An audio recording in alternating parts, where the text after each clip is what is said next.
It's a pleasure to have you all. I just want to thank our sponsors of the program, the Rosh Hashanah Yom Yun. We couldn't do these programs, im Ein Kemach Ein Torah. So we want to thank Carol Damon in memory of her husband, Dr. Harlan Damon, Svi Hirsch Ben David Aryeh, and Rabbi Rafal and Sharon Auman in loving memory of their son, Rabbi Shmuel Eliyahu Auman, Harav Shmuel Eliyahu Ben Harav Rafal. He was unfortunately passed away from cancer at the young age of 23. Beloved son, husband, and father, and a dedicated Rebbe also. So we should have happy occasions to celebrate, please God, and then we approach Rosh Hashanah. We should all be inscribed in the year of good life and good health and peace, of course. Okay, welcome back, Tamar Weissman. I'd like to Thank you. introduce Thank you, Rabbi J. Okay, thank you. Thank you. You should have happy occasions. Smachot. Okay, Tamar Weissman from normally up north in the Galil, but she's on her way to a wedding. So that's how dedicated she is to teaching Torah. She, of course, been giving a series in the summer. We'll continue after Yontiv. And Vakasha, Tamar, let's get to it. Selections from the Thank you. Yitzchak. Thank you. Okay, so in the short time that I have the daunting task of trying to touch on just some of the ideas of Rav Yitzchak Hutner in his Kuntres haChessed, which is his first series of articles in his magnum opus, the Pachad Yitzchak, which I have here. And also I'll say a disclaimer merosh that it is nigh impossible, even within just this first small selection of his entire sefer on Rosh Hashanah, and he has Sfarim on all of the Chagim, to get to the depth of his teaching, of his Torah. I will hit on two of the main ideas that he transmits in his Kuntres haChessed, which I think will definitely helps me as I open up the Pachad Yitzchak before every Chag, helps me focus my attention on the Inyana Diyoma, on the Avodat Hayom, the work that we do for every Moed, and in this case, Rosh Hashanah. So in order to get into these two main ideas, we have to just do a little bit of background, because to learn the Pachad Yitzchak is akin to learning from his Rabbi Rav Kook, which requires a great deal of concentration and foreknowledge. He works off of an assumption that his Talmidim are going to come equipped with a great bekiyut, with a great deal of knowledge and breadth of knowledge. So to get to the meat of two of his ideas that we'll get to this hopefully today, let's do a little bit of back work. So Rav Hutner is basing his Kuntres haChessed, his treatise on Chesed, dealing with Rosh Hashanah, on the following idea. The idea that we're very familiar with. When we get to Rosh Hashanah, we ask, from the youngest child, what are we observing on Rosh Hashanah? What happened on Rosh Hashanah? And so Rav Hutner is working off of this famous Yerushalmi here, B'Rosh Hashanah nivra ha'olam. On Rosh Hashanah, the world was created. And this devolves, or I shouldn't say devolves, it develops into a machloket, into a conversation among the sages in the Talmud Bavli, a very famous conversation. Is it really true that on the first of the seventh month, on Rosh Hashanah, on Tishrei that's coming up, the first of Tishrei that's coming up very soon, that the world was created? There is a difference of opinion. Here we have one sage, Rabbi Eliezer, a Tana, who says, yes, b'Tishrei nivra ha'olam. In Tishrei, the world was created. And he lists a number of things that happened in Tishrei. But his Bar Plukta, the sage that disagrees with him on this point, says, no, you have it wrong, Rabbi Eliezer. The world wasn't created on Rosh Hashanah, on the first of Tishrei, but rather, when was the world created? B'Nisan nivra ha'olam. In half a year's time, in Nisan, the world was created. So when we deal with these kinds of conflicts or machlokot in the Talmud, in order to resolve them, and Rav Hutner instructs us to go to the Tosfot, the generation of the grandchildren of Rashi. So we're talking about the 12th century, and Rabbeinu Tam, the grandson of Rashi, specifically addresses this conflict between Rabbi Eliezer and Rabbi Yoshua. Was the world created in Tishrei or was it created in Nisan? And Rabbeinu Tam says they're both right. A classic example of de'elu ve'elu divrei Elokim chayim. Both of these sages' teachings are words of the living God. For those like Rabbi Eliezer, who's going to say that the world was created in Tishrei, b'Tishrei ala b'machshava livrot. What does it mean that the world was created in Tishrei? That the world was conceived of in Tishrei. It occurred to God. It, as it were, it rose up in his shikulim, in his thoughts to create the world. But in actuality, when did everything yotzei lefoal? When was the world actually created? V'lo nivra ad Nisan, but it wasn't created until Nisan. So these essentially are both true in that Tishrei represents the conception of the world, and Nisan represents the birth of the world. And I guess to a certain degree, this would mimic the process of conception, even within humanity, that we have a gestation period, we have a period of what we call herayon, of pregnancy, and then actual leda and birth. So these can both be true. The world could have been conceived of in Tishrei, but actualized in Nisan. And this is actually played out in our liturgy when we repeat over and over in the Musaf prayer on Rosh Hashanah after, and here I bring you one example from after the blowing of the shofar.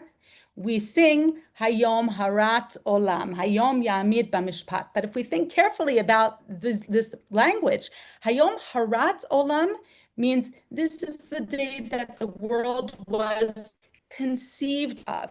Herayon, pregnancy, not born. It's not Hayom Leidat Olam. It's Hayom Harat Olam. Tishrei, in our liturgy, we preserve the opinion of Rabbi Eliezer that in Tishrei, the world was conceived of. Hora'ah. God instructed, as it were, that such a thing as the world be conceived of. So with this entire background now, we're going to try and explore some of the ideas of the Pachad Yitzchak, keeping in mind that his language is as loaded and dense as his Rebbe Rav Kook.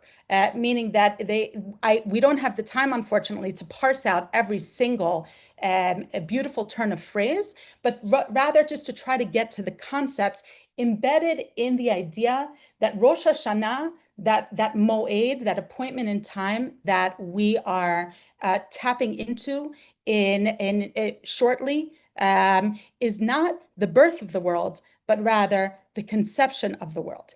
So let's look together. And I tried here to bring, I think, a very rough English translation as I separated some of the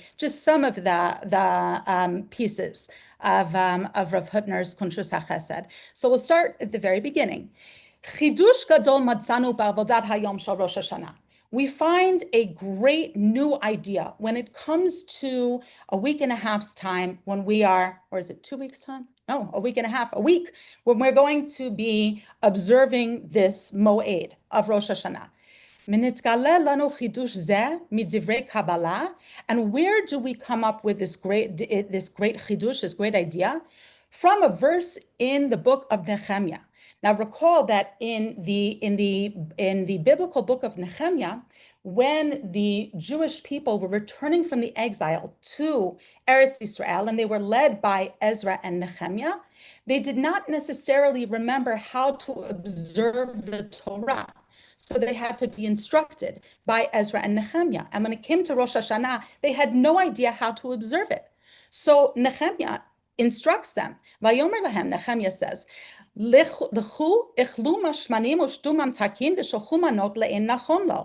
that what should you do? You should go and eat rich foods and drink sweet drinks and it sounds a little bit like Purim, and send gifts to those who don't have, send portions of food to those who don't have. This is an almost like counterintuitive way for those of us who have grown up observing Rosh Hashanah, where we spend much of our day in prayer, and we think of it as anxious days and the days of awe, to think of it in these terms. But this is what Nehemiah is instructing his population. So Rav Hutner says this is how to think of Rosh Hashanah. V'lomdim anu mikan, and we learn from here, Shema'aseh chesed upulot hatava la'acherim, that good deeds, deeds of kindness, and doing good things for others, nikva'im b'matbea kedushat hayom shel Rosh Hashanah. They are embedded within the very nature of the holiness of this day of Rosh Hashanah. V'hatza'at hadvarim kachu. And where is this found? Where do we find suggestions of this? Tik'u b'chodesh shofar b'keseh liyom chagenu. A very famous verse from the book of Psalms. Blow the shofar at the new moon. B'keseh liyom chagenu. In the keseh, in the concealed element of the day of our rejoicing. Keseh means something that's concealed. Harbe perushim namru bebiur milat bakeseh. Many explanations have been brought to understand what it means concealed. Aval hu'uvda ki hamikra kodesh shel Rosh Hashanah tzuyan kan b'tevat bakeseh. But what we have to understand is that Rosh Hashanah is entirely embodied or is entirely delivered to us through this word keseh. Keseh, hiddenness, is the essential trait of Rosh Hashanah. V'ro'im anu bazeh ki chag Rosh Hashanah nityached b'tchuna zo shel bakeseh. That Rosh Hashanah is part and parcel of this idea of hiddenness. Here's classic Rav Kook language: Orot hakodesh shel itzumo shel yom Rosh Hashanah. The holy divine, the holy lights of the strength of Rosh Hashanah shine forth mitoch hakisoy hem olim ubokim. From the hiddenness of the day, they stream forth and shine forth. And our job in Rosh Hashanah is to understand this hidden element. What does it mean that Rosh Hashanah is more hidden than other Moadim, and how is Chesed the essential work of the day? This is a day that is defined by its hiddenness, and how is Chesed the essential work of the day? So I'll continue on, maybe paraphrasing a little bit of Rav Kook, of Rav Hutner, so that we can get to everything that I'd like to get to. Rav Hutner says that basically, when it comes to all of the other Moadim of the year, when it comes to Pesach, or when it comes to Sukkot or Shvuot or Hanukkah or Purim or any of the other holidays, we have a strong understanding of these days because they're historically based days. They are encounters with time where the Jewish people, where Am Yisrael, met God and certain aspects of God in our history. For example, Pesach is the day that we, or the time that we encountered the element of the redemptive element of God, where God redeemed us, and we celebrate that redemption, that historical redemption from Egypt. Shavuot, where we celebrate the giving of the Torah. These are obvious and much more accessible to us in terms of how to celebrate the day, or observe the day, or do our essential work for the day, avodat hayom. When it comes to Rosh Hashanah, however, and here for those who are following along and who want to read the Hebrew and the English, again, I'm paraphrasing because of lack of time, just you can read along and you can see that Rav Kook is saying that everything that comes prior to, in Sefer Bereshit, prior to the word Vayechulu, prior to the word that God had finished creating the world, everything prior to that is Rosh Hashanah. Everything past Vayechulu is already catapulting us into Zman, into time, into history. So the way that he puts it is that everything prior to Vayechulu, everything pre-birth, as it were, to go back to those original concepts that I started the shiur with, everything prior to Vayechulu is that which he calls the hithavut. Hithavut means the becoming. Umikan ve'elach, everything post Vayechulu, everything involved in history, in man assuming his role in this world, is havaya, is the being. And he goes on to say that, and this we'll read together, when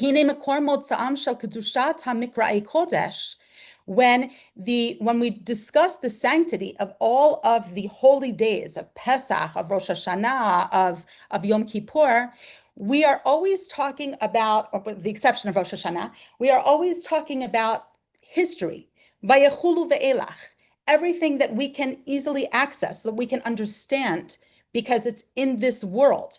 Shanei HaMikra Kodesh of Rosh Hashanah.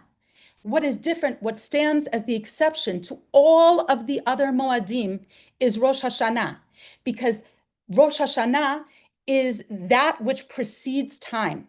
It was before time was created. It was everything up to Vayechulu. Hayom Harat Olam, the conception of the world, not the creation of the world. Zehayom Tchilat Ma'asecha, when the world was originally first conceived of, B'Tishrei Nivra Olam. And so this is why this is the Chag that is embodied with the verse Ba'Kesed Liyom Chagenu, that this in our Moed, in our festival, it is all hidden because it's something that's near inaccessible to mankind's experience. What does any of this have to do with Chesed? Rav Kook says very clearly, Shebederach Klal, when we are observing our holy days, we're engaged in imitatio Dei, in Mahu Afata. We try to access God's interaction with us, historical interaction with us, so that we too can tap in to that same attribute of God. Midotav yitbarach mitgalot lanu, rak ba'ofnei hanhagat habriya achar hitvahuta.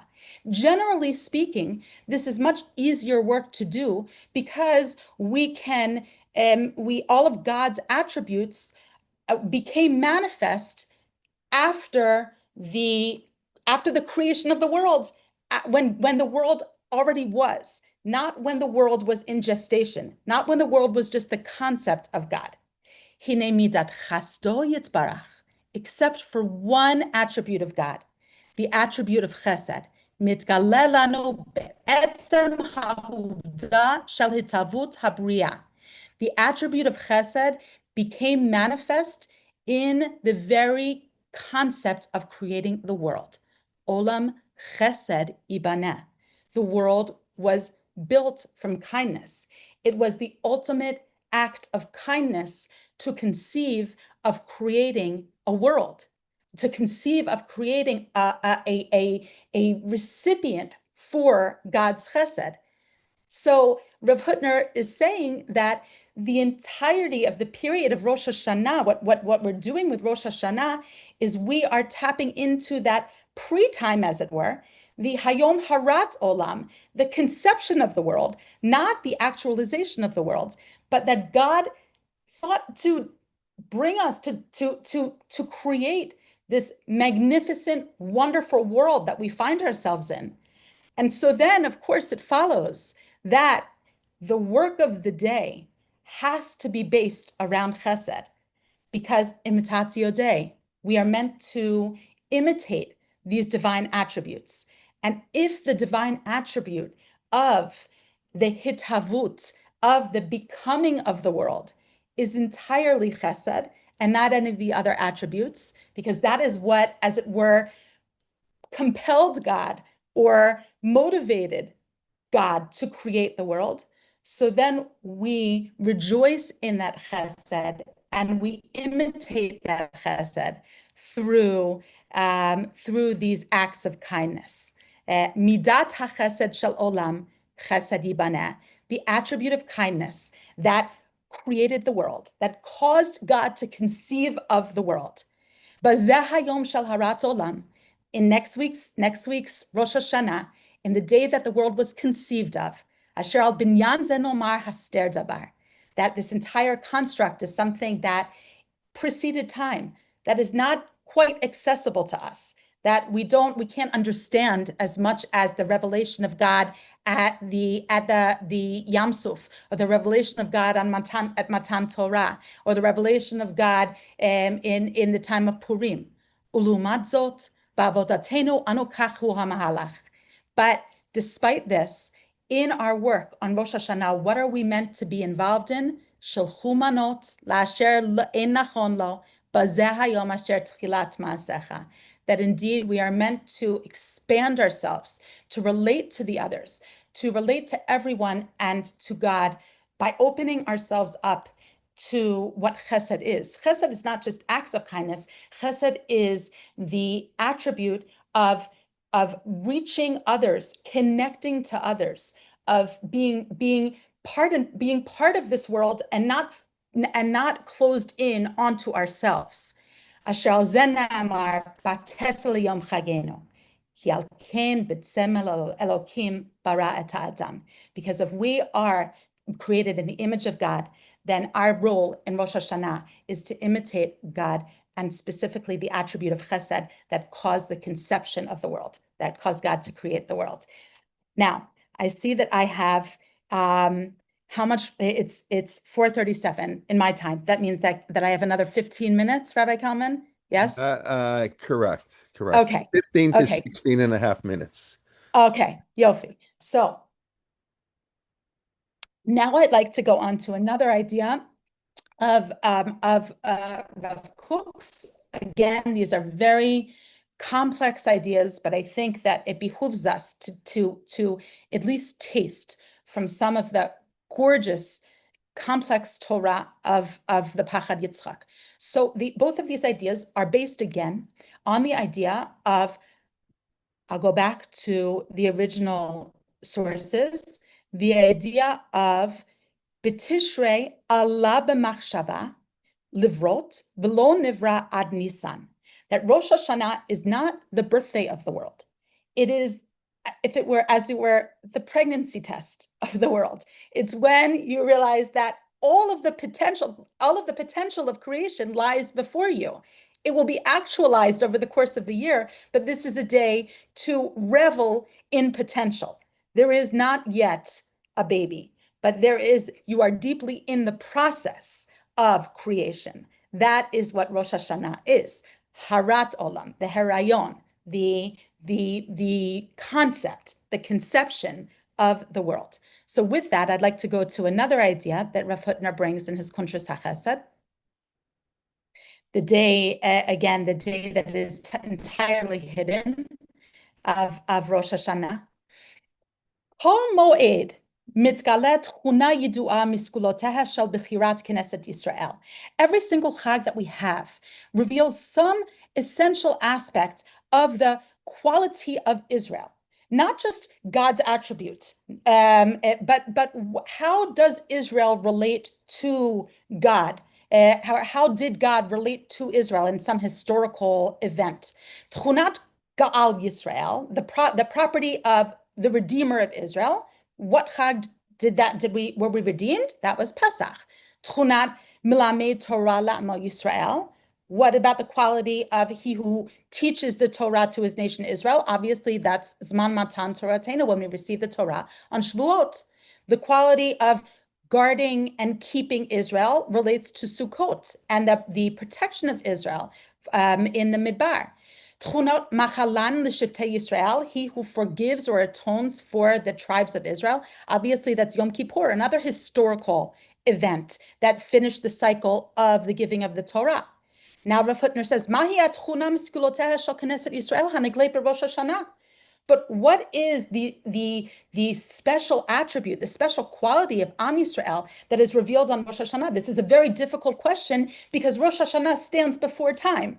It was before the experience of the people of Israel, and yet we are charged to keep this appointment with time. That's what Moed means, to understand where we are on Aleph Tishrei, before the world was created, when it was just conceived of.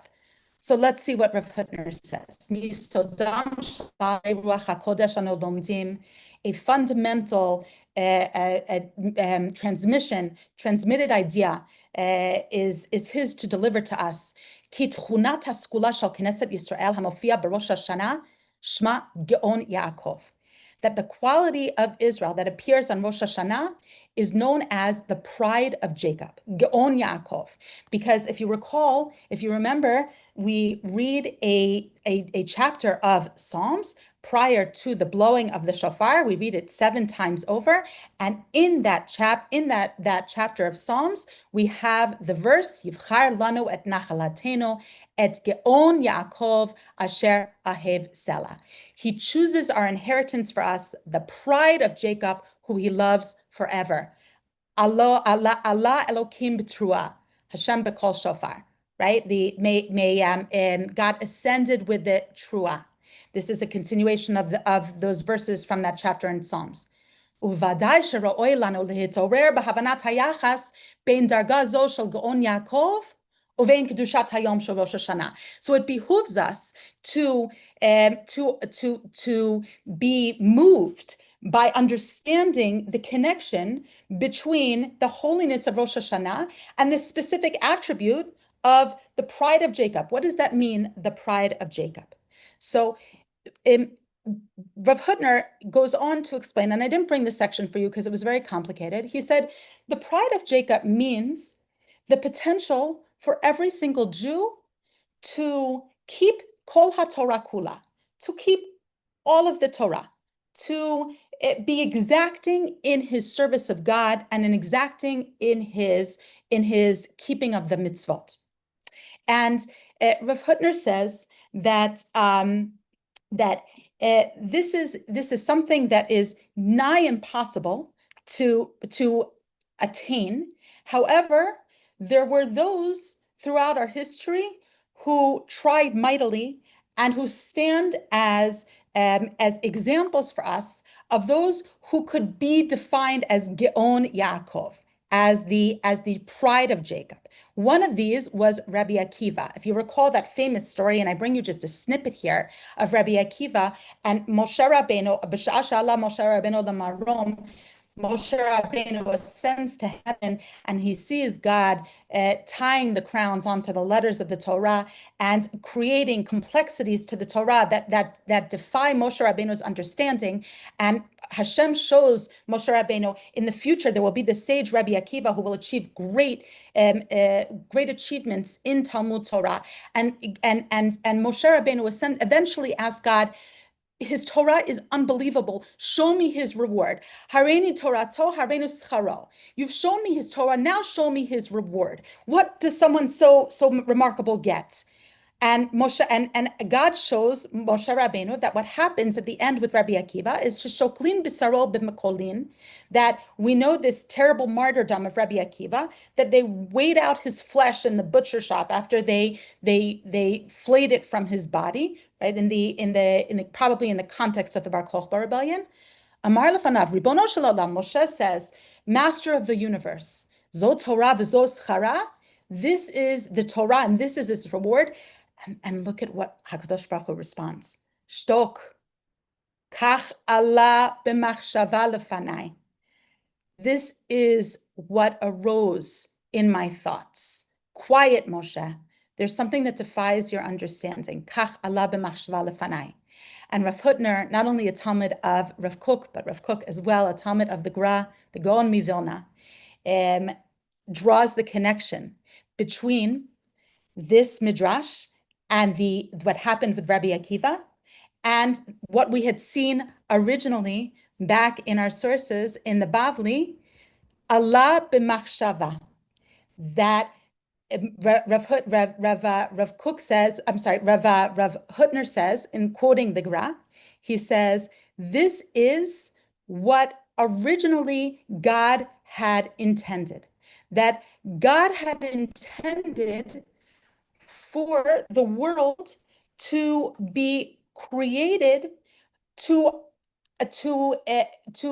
see the achievements of somebody like Rabbi Akiva, who rose to all the potential that the world could provide for him, who was one who was at the cusp of keeping Kol HaTorah Kula, who could stand on Yom Hadin, who could stand in din, in true din, and suffer the punishment for that because he was one who can stand in din.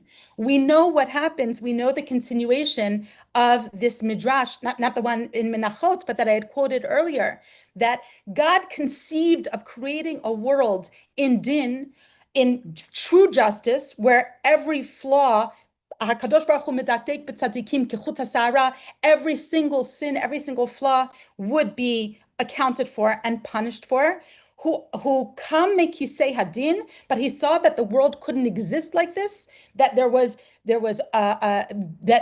would not be an abundance of Rabbi Akiva, so he moved from kisei hadin to kisei harachamim, from the throne of justice to the throne of rachamim. But Rav Hutner says, once a year, this moed is our opportunity to touch din, is our opportunity to say, Kach Allah b'machshava lefanai. This is how God conceived of the world. He conceived of Geon Yaakov. He conceived of a world where we all can stand at the cusp of a year with a brand new slate saying everything is achievable, that we can be a Rabbi Akiva, that shtok, kach Allah b'machshava lefanai, that this was how God indeed conceived of the world. Now we pray that he moves to Kisei Harachamim. We pray that he has mercy on us because we know how difficult it is to be a Rabbi Akiva. But at least once a year, we can dream of Geon Yaakov. We can dream of the achievements that we all have the potential to achieve. Every single one of us can be a Rabbi Akiva. And I see do I have 2 more minutes, Rabbi Kelman, before I take questions? Yes. You don't have to So I will even read take questions. If you, yeah, Okay. take as much time till 9:54 and 12 Till seconds. 9:54. Okay, I see. Okay, so I want to read together the language of Rav Hutner in this time that we have left, that rather than this weak paraphrase that I've offered, let's look at his language together. Umizdaziim hem me'amakei hanefesh likrat hadvarim hanokvim miyisodo shel hagra.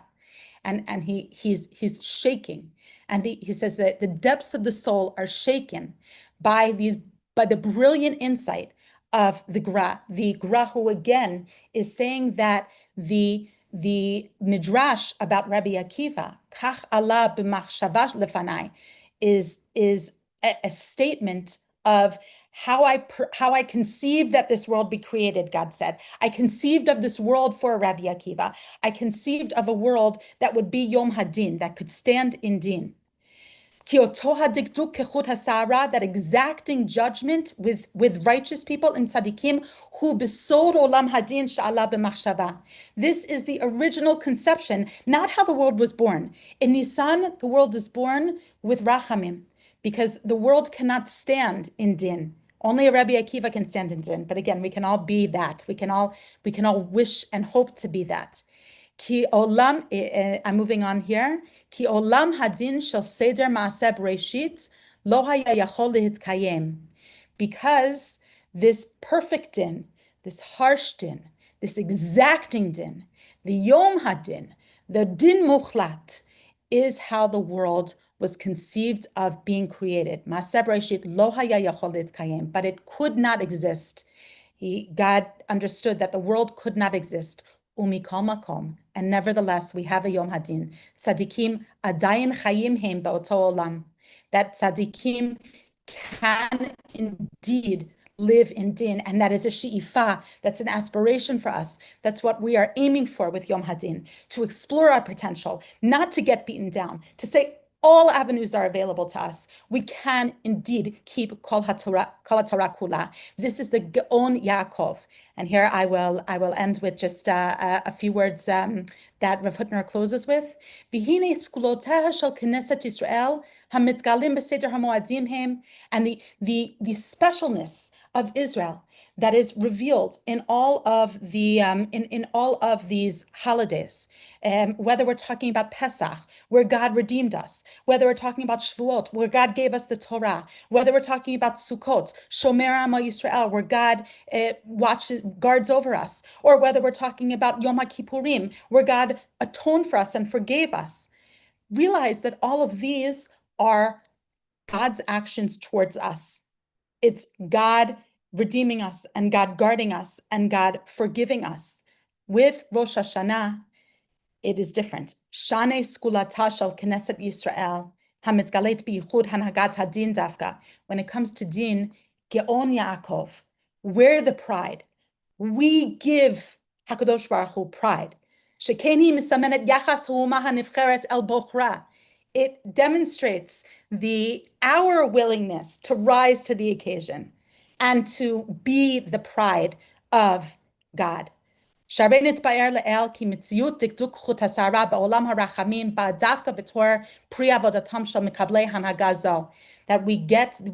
the rachamim through trying our very best to stand in din.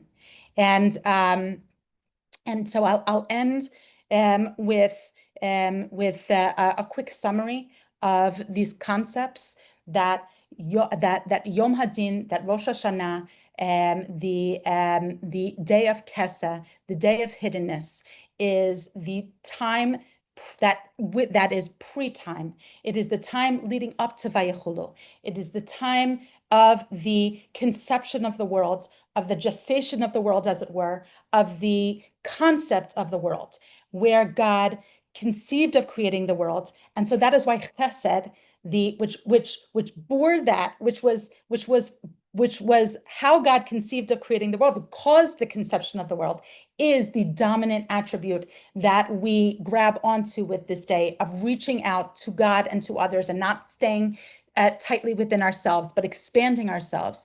In addition, that this is the day that God originally conceived of a world that would be able to withstand din, that would be able to stand in harsh judgment.